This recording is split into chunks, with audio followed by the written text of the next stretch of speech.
ભાઈ ખાસા સમયથી મારા ફોલોવર્સ અને મારા મિત્રો સગાવાલા બધા કહેતા હતા કે વિવેક આણંદમાં કશું નવું આવ્યું કે નહીં. એટલે પછી કંઈક નવું અને યુનિક ખાવા માટે હું ગયો હતો કરમસદ ખૌદરી ગલીમાં ગ્રીલ સ્ટેશનમાં. અને વાતમાં વાત નીકળી. મેં કહું જયભાઈ કશું નવું લાયા કે નહીં તમે યાર? તો કે વિવેકભાઈ ચલો તમને આજે ફોકસ એ ખવડાવું.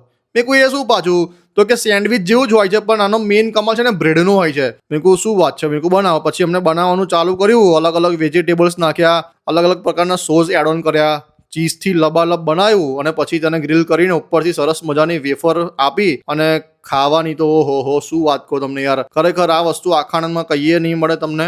નામ જ બહુ યુનિક છે અને ટેસ્ટ પણ તમને એકદમ અદ્ભુત મળવાનો છે. પછી મને કે આપણે સ્ક્વેર પીઝા પણ ચાલુ કર્યા છે. મેં કહું શું વાત છે? ચલો પછી એમાં પણ અલગ અલગ પ્રકારના સોસ નાખ્યા, ઉપરથી ચીઝનો વરસાદ કર્યો, અલગ અલગ પ્રકારના વેજીટેબલ્સ નાખ્યા, પનીર મૂકીને ઉપરથી તંદૂરી કેચઅપ એડ કર્યો અને ઓવન ચાલુ કરીને 2 મિનિટ માટે પીઝા મૂક્યો, રેડી થઈ ગયો. દેખાવમાં તો એટલો જોરદાર લાગતો હતો ને, પણ એના કરતાં પણ ટેસ્ટમાં તમને 10 ગણો સુપર્બ લાગશે. એના પછી તો જોઈ લો આગવાળું બર્ગર બનાવ્યું. મેં કહું આ શું લાતા કે બર્ગર છે કે ઓહો. મેં કહું આવું બર્ગર તો સારું આખા આણંદમાં કઈ નહીં મળતું. એનો ટેસ્ટ જોરદાર હતો. એના પછી તમને ગાર્લિક બ્રેડ પણ સરસ મજાની મળી રહેશે. ઇન શોર્ટ અહીંયા તમને બેસ્ટ ફૂડ મળશે, એ પણ પોકેટ ફ્રેન્ડલી પ્રાઇસમાં. અને જયભાઈ આપણે 23-24 વર્ષની ઉંમરે સરસ મજાનું બધાને પ્યોર હાઇજીન સાથે ફૂડ બનાવીને ખવડાવે છે અને ટેસ્ટ પણ ખૂબ સારો હોય છે મિત્રો.